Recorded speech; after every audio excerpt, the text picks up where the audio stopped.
Our brain is truly marvelous. Billions of neurons communicating each fraction of a second. The question is, how could it evolve? Welcome to Psyched.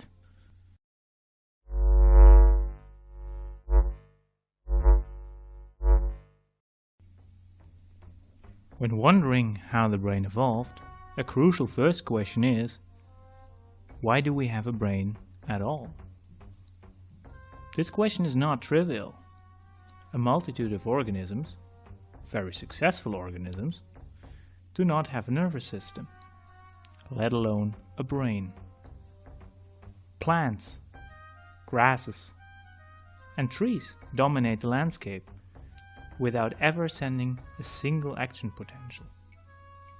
Fungi thrive in treacherous environments, requiring not a single brain cell.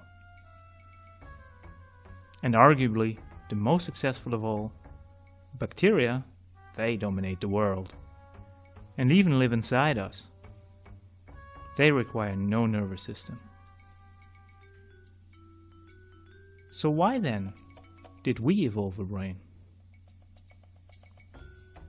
As is true for each species, only those will survive that adapt to their environment. Plants, for example, have developed a lifestyle that requires photosynthesis, using sunlight and water. As such, they require no movement. However, in an ever-changing environment, most animal species have found a different tactic to cope with the challenge to survive. Their strategy, altering their immediate environment by shifting location. In other words, by moving from one place to another, dangers can be avoided and more nutritional resources can be exploited. To be able to react to the environment by relocation requires a means to induce movements. That is, muscle fibers. And those muscle fibers need to be contracted. These contractions and relaxations of the muscle are governed by some type of network, a network of nerves. Indeed, the first and simplest proto-brains were nothing more than a net of some hundreds or thousands of neurons. These systems are called nerve nets, and they can still be found in modern species of jellyfish and anemones. Despite its simplicity, these nerve nets combine a sensory and a motor modality. Nerve endings sensitive to touch were almost directly coupled to motor neurons that induce a contraction of a muscle. Thus, a sense of touch would cause a reflex of a movement to avoid potential predators. To see how such simple networks can translate a sensation of touch to movement, we don't need to look far. Even in our own bodies, there are simple networks called reflex arcs. Most of you will recognize, for example, the knee-jerk reflex. So when you go to the doctor's office and the physician hits the correct spot below your knee with a little hammer, an automatic movement of the lower leg follows. In this case, the sensation of touch directly translates to a movement.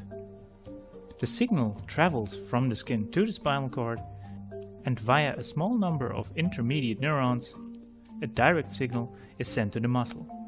None of these signals ever reaches the brain. Now, although nerve nets of jellyfish and reflex arcs in humans are very different from each other, they do demonstrate how simple networks containing only a small amount of neurons can combine touch and movement. Over time, animals evolved from a radial symmetry, like jellyfish and anemones, to a bilateral symmetry.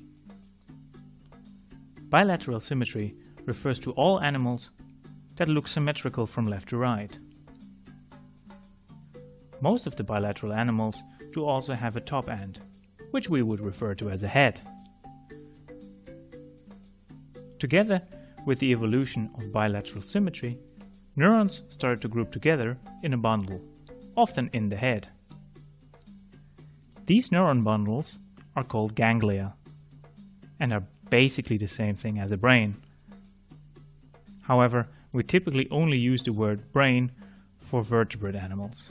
In other words, animals with a spinal cord. The brains of animals without a spinal cord, such as insects, are typically called ganglia.